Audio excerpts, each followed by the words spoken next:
ស្លឹកបកគាត់នេះគឺនៅរក្សាទ្រង់ទ្រាយថ្លាល្អហើយជាមួយនឹងអាហារចិញ្ចឹមនៅគ្រប់កន្លែងដែលជាមួយនឹងគល់ស្លឹកហើយស្លឹកក្រាស់នៅក្រាស់ល្អលោកពុកម៉ែបងប្អូនមកមើលជាមួយនឹងផ្លែខាងក្នុងក្រោយពេលដែលស្រោចជាមួយនឹងបរ៉ែនត្រី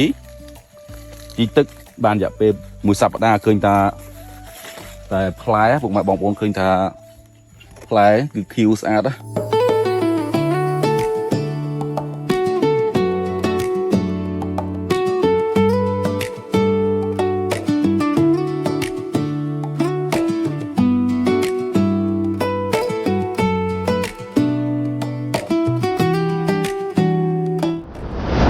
នេះចំការបងដែលគាត់ប្រើជាមួយនឹងការបាញ់សំធម្មពលរបស់បងប្អូនបានពីរជើងឃើញថាតែស្លឹករបស់គាត់នៅខ្មៅស្អាតពុកម៉ែបងប្អូននៅខ្មៅក្របតែម្ដងទម្រង់ស្លឹកគឺនៅស្អាតរក្សា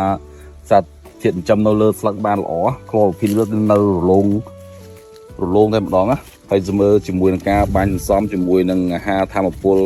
នៅលើស្លឹកនេះឃើញថាតែគល់ស្លឹករបស់គាត់នេះគឺនៅរក្សាទ្រង់ទ្រាយថ្លាល្អហើយជាមួយនឹងអាហារចិញ្ចឹមនៅគ្រប់កន្លែងដែលជាមួយនឹងគល់ស្លឹកហើយស្លឹកក្រាស់នៅក្រាស់ល្អលោកពុកម៉ែបងប្អូនមកមើលជាមួយនឹងផ្លែខាងក្នុងក្រោយពេលដែលស្រោចជាមួយនឹងបរ៉ែនត្រី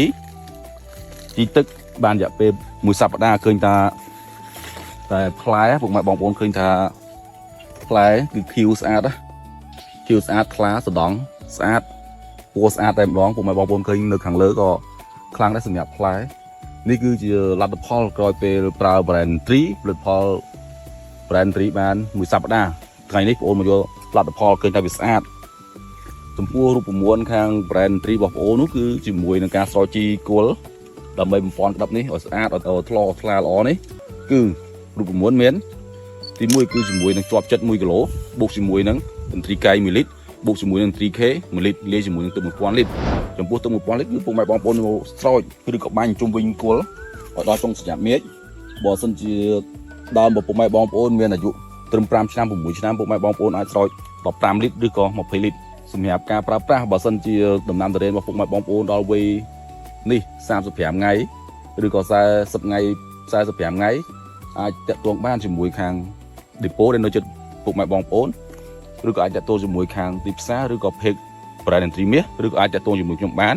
លេខទូរស័ព្ទ097 6 73 83 93